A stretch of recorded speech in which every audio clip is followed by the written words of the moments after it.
नमस्कार, मैं रविंद्र कुमार। आप देखना शुरू कर चुके हैं हिंदी दस्तक यूपी का एक्सप्लेनर। इस समय की सबसे बड़ी खबर निकलकर सामने आ रहा है उन्नाव रेप केस की। दोस्तों, उन्नाव रेप केस में सुप्रीम कोर्ट ने दिल्ली हाई कोर्ट के फैसले पर रोक लगा दी है। कुलदीप सेंगर को आप जानते हैं दोस्तों, लगातार कई दिन से मीडिया में कुलदीप सेंगर चल रहा, जो आरोपी है दोस्तों रेप जैसे सजा में दोस्तों जेल में व्यक्ति थे और दिल्ली हाई कोर्ट ने इनके सजा को निलंबित कर दिया था। लेकिन मामला जैसे सुप्रीम कोर्ट में गया, सुप्रीम कोर्ट ने दिल्ली के हाई कोर्ट के इस फैसले पर रोक लगा दी। पूरी अपडेट मैं आपको बताऊंगा। 29 दिसंबर को सुप्रीम कोर्ट में दोस्तों, देश के सबसे बड़े न्यायालय में, उच्चतम न्यायालय में दोस्तों सुनवाई चल रही थी। सीबीआई ने रिपोर्ट लगाई और सुनवाई के दौरान क्या कुछ अंदर हुआ, सबसे पहले मैं आपको वीडियो दिखाता हूं टीवी 9 का। और उसमें वकील दोस्तों क्या कुछ खुलासा कह रहे हैं, अब फिर से कैसे परेशान जो पीड़ित परिवार है उनके रिश्तेदारों को किया जा रहा है, क्या कुछ पूरी अपडेट है मैं आपको इस वीडियो में बताने का प्रयास करूंगा। सबसे पहले वकील का आप स्टेटमेंट सुनिए, क्या कुछ सुप्रीम कोर्ट के बाहर निकलने के बाद वकील का स्टेटमेंट आ रहा है। सख्त आवाज में ये आदेश दे दिया है निचली कोर्टों में कि अभी किसी भी मामले में उस अपराधी को जेल से बाहर नहीं निकाला जाएगा। और जो ये ऑर्डर है उस पे स्टे है। अपोजिशन को उसमें काउंटर एफिडेविट फाइल करने का टाइम मिला है और तब तक के लिए उसको किसी भी मामले में छोड़ा नहीं जाएगा, बाहर नहीं निकाला जाएगा। ये सुप्रीम कोर्ट का आदेश है और स्टे है हाईकोर्ट ऑर्डर। इससे फैसले से अभी तक के लिए जो इंटरिम प्रोटेक्शन में राहत मिला है उसके लिए हम लोग संतुष्ट हैं। आगे भी सुप्रीम कोर्ट से पूरी न्याय की उम्मीद है, न्यायपालिका पे भरोसा है पीड़ित परिवार को और पूरे पीड़िता को। अपना नाम बता। मैं एडवोकेट हेमंत कुमार मौर्य और एक एडिशनल में कर रहा हूँ कि उस परिवार को अभी भी थ्रेट मिल रहा है। उसके जो चाचा हैं 9 साल से जेल से बाहर नहीं निकल पाए, फर्जी केसेस में उनको फंसा के रखा गया है, उसके प्रॉपर्टी को हड़पने की कोशिश की जा रही है। दूसरी बात, आज सुबह में मेरी फोन आई उसके रिलेटिव का, जिसका मैं नाम डिस्क्लोज नहीं करना चाहूंगा, उसका माइनर बच्चा है, उसके स्कूल का जो एडमिशन है उसमें जो 9th क्लास जो बोर्ड में रजिस्ट्रेशन होता है वहां पे उन्होंने स्कूल वाले रजिस्ट्रेशन नहीं करने दे रहे हैं।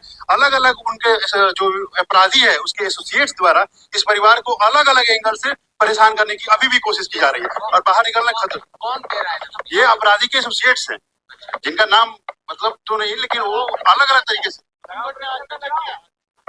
नहीं। सुप्रीम कोर्ट में लिस्टिंग हुई थी, सीबीआई ने फाइल किया था, उसके जो हाई कोर्ट में रिलीफ लेता है। बिल्कुल बिल्कुल ये चीज तो मेंशन है कि सेपरेट चीज है, उसके लिए हम जो लीगल प्रोसीजर है वो हम आगे देखेंगे। ठीक है थैंक यू। दोस्तों आपने देखा, सीधा वीडियो में आपको दिखा रहा हूँ, टीवी 9 का रिपोर्ट है दोस्तों, वीडियो है और आप समझिए वकील क्या कुछ कर रहे हैं। अभी आप देख रहे हैं कि उन्नाव केस में कुलदीप सेंगर की आजीवन कारावास की सजा पर दिल्ली हाई कोर्ट ने निलंबित कर दी थी उनके सजा को। और उसके बाद जैसे ही सजा को निलंबित किया गया दिल्ली हाई कोर्ट से, पूरे देश में दोस्तों लोगों के दिमाग में, दिलों में, चेहरों पर मायूसी छा गई, क्योंकि कुलदीप सेंगर आप जानते हैं रेप केस में दोस्तों जेल में थे। ये व्यक्ति जेल में था रेप केस में, उसके बाद ऐसे लोगों के सजा को निलंबित किया जाना ये देश के लोगों को बिल्कुल भी दोस्तों हजम नहीं हो रहा था, पच नहीं रहा था। उसके बाद दोस्तों एक घटना 2017 की है और दिल्ली हाई कोर्ट ने दोस्तों सजा को निलंबित ही कर दिया। और मामला जैसे ही सामने आया, मीडिया में आया, जनता में आया और पीड़िता को जैसे ही पता कर चला तो पीड़िता दोस्तों न्याय के लिए प्रोटेस्ट करने के लिए मजबूर हो गई। डर भी इधर है, इधर अपने आप को साबित करना है और इधर न्याय लेना है, तो पीड़िता रोडों पर, सड़कों पर लोगों के साथ धरना प्रदर्शन करने लगी। पुलिस जबरदस्ती उनको उठा के सड़कों से, किस प्रकार से उठाया गया आपने तस्वीरें कहीं न कहीं जरूर देखी होगी। और उसके बाद दोस्तों तमाम लोग, देश के लोग पीड़िता के साथ आए, लोगों ने धरना दिया, संसद भवन के पास जाने का प्रयास किया और उसके बाद इंडिया गेट के पास धरना दिया गया, जंतर मंतर पर धरना दिया गया। पुलिस कई जगह से तो हटा रही थी, खैर वो सब बात चली, लेकिन सीबीआई ने दोस्तों, जैसा कि वकील ने कहा कि सीबीआई ने मामले को उच्चतम न्यायालय में ले जाकर रखा और उसके बाद 29 दिसंबर को सुनवाई हुई और सुनवाई में सीधा वकील कह रहे हैं दोस्तों, हालांकि अभी तो दिल्ली के हाई कोर्ट के इस फैसले पर रोक लगा दिया गया है सुप्रीम कोर्ट की तरफ से दोस्तों, लेकिन पीड़ित परिवार के रिश्तेदारों को अभी भी परेशान किया जा रहा है।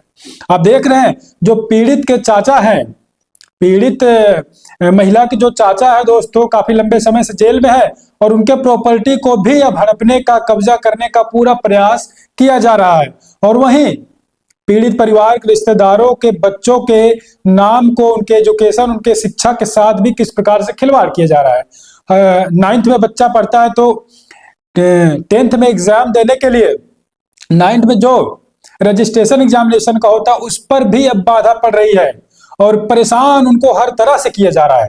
तो आप समझिए कि देश में दोस्तों ऐसे ऐसे लोग हैं कि एक तो रेप करेंगे, इतनी बड़ी गलती, इतना बड़ा अपराध जो मानवता को शर्मसार कर देगा, तो जब कोर्ट सजा सुनाती है, जेल जाते हैं, कारावास होती है, आजीवन कारावास होती है, उसके बाद दोस्तों दिल्ली हाई कोर्ट इस सजा को, ऐसी सजा को निलंबित कर देता है। लेकिन हमारे देश में कहावत है दोस्तों, देर है पर अंधेर नहीं। अब वही चीज है, पीड़ित परिवार के साथ सुप्रीम कोर्ट खड़ा होता हुआ नजर आ रहा है। पीड़ित परिवार को पूरी तरीके से सुप्रीम कोर्ट पर भरोसा है और आगे का क्या कुछ फैसला आएगा सुप्रीम कोर्ट का मैं आपको बताने का प्रयास करूंगा। लेकिन अभी तक कुलदीप सेंगर को दोस्तों छोड़ा नहीं जाएगा, जेल के बाहर नहीं छोड़ा जाएगा। वकील ने साफ साफ कह दिया, ऐसे अपराधी को जेल से बाहर नहीं छोड़ा जाएगा और रोक लग चुकी है। और एक तो जीत पीड़ित की हुई है, लेकिन अभी न्याय की उम्मीद पीड़ित परिवार सुप्रीम कोर्ट की तरफ देख रहा है। आप क्या कुछ सोचते हैं दोस्तों, ऐसे अपराधी को क्या जेल से बाहर होना चाहिए? अपनी प्रतिक्रिया दीजिएगा। हम आपके लिए लगातार रिपोर्ट बनाएंगे, रिपोर्ट दिखाएंगे और गुजारिश करेंगे आप चैनल को सब्सक्राइब कर दीजिए और वीडियो को लाइक कर दीजिए। क्या कुछ पूरी खबर पर आप सोचते हैं हमको बताइएगा। मिलेंगे हम किसी और खबर के साथ, आप बने रहे अपने चैनल हिंदी दस्तक यूपी पर।